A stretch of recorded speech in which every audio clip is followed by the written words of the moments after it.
আসসালামু আলাইকুম প্রিয় ফুটবল ফ্যান্স। এবার কানাডার বিপক্ষে মাঠে নামছে বর্তমান বিশ্ব চ্যাম্পিয়ন আর্জেন্টিনা। ম্যাচটি দেখতে অপেক্ষা আছে বাংলাদেশ সহ পৃথিবীর লাখো কোটি আর্জেন্টাইন সমর্থক।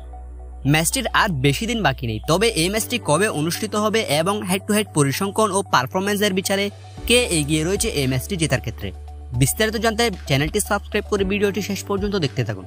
ইতিমধ্যে দরজায় করা নাড়ছে 2024 সালের কোপা আমেরিকার আসর। এই আসরে চ্যাম্পিয়ন হতে মুখিয়ে আছে আর্জেন্টিনা, ব্রাজিল এবং উরুগুয়ের মতো শক্তিশালী দলগুলো। তাই কোপাকে সামনে রেখে জোরালো প্রস্তুতি চালাচ্ছে প্রত্যেক দল। আর্জেন্টিনার চিরপ্রতিদ্বন্দ্বী ব্রাজিল ইতিমধ্যেই কোপা আমেরিকার প্রস্তুতি হিসেবে দুটি আন্তর্জাতিক প্রীতি ম্যাচ খেলে ফেলেছে স্পেন এবং ইংল্যান্ডের বিপক্ষে।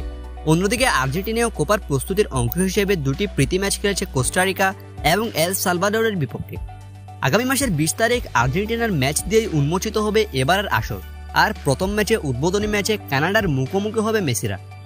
হেড টু হেড পরিসংখ্যান কি বলছে এবং বর্তমান পারফরমেন্সের বিচারে কে এগিয়ে, চলুন এক নজরে জেনে নেওয়া যাক। দর্শক, বর্তমান সময়ে বেশ ভারসাম্যপূর্ণ দল আর্জেন্টিনা। দলটিতে রয়েছে প্রত্যেকটা পজিশনেই বিশ্বসেরা সব ফুটবলার। তাছাড়া তাদের সাম্প্রতিক পারফরমেন্স যে কোনো দলের চেয়েও মনোমুগ্ধকর, তা বলা বাহুল্য। কেননা তারা তাদের শেষ 5 ম্যাচের মধ্যে 4টা ম্যাচে জয় পেয়েছে, একটি ম্যাচে হেরেছে উরুগুয়ের বিপক্ষে বিশ্বকাপ বাছাই পর্বে। অন্যদিকে কানাডার অবস্থা বেশ শোচনীয়। তারা তাদের শেষ 5 ম্যাচের মধ্যে 2টি ম্যাচে হেরেছে, 2টি ড্র করেছে এবং একটি ম্যাচে মাত্র জিতেছে। সবকিছু মিলিয়ে হেড টু হেড পরিসংখ্যান এবং বর্তমান পারফরমেন্স আর্জেন্টিনার পক্ষেই কথা বলছে। তবে এটি ফুটবল, যে কোনো সময় যে কোনো কিছুই ঘটতে পারে। আর্জেন্টিনার এই ম্যাচটি শুরু হবে 20 তারিখ। আগামী জুন মাসের 20 তারিখ কোপা আমেরিকার প্রথম ম্যাচে কানাডার মুখোমুখি হবে বর্তমান বিশ্ব চ্যাম্পিয়ন আর্জেন্টিনা। দর্শক, আপনার মতে এই ম্যাচটি কে জিতবে, আর্জেন্টিনা নাকি কানাডা? আপনার মতামত জানিয়ে দিন আমাদের কমেন্ট বক্সে।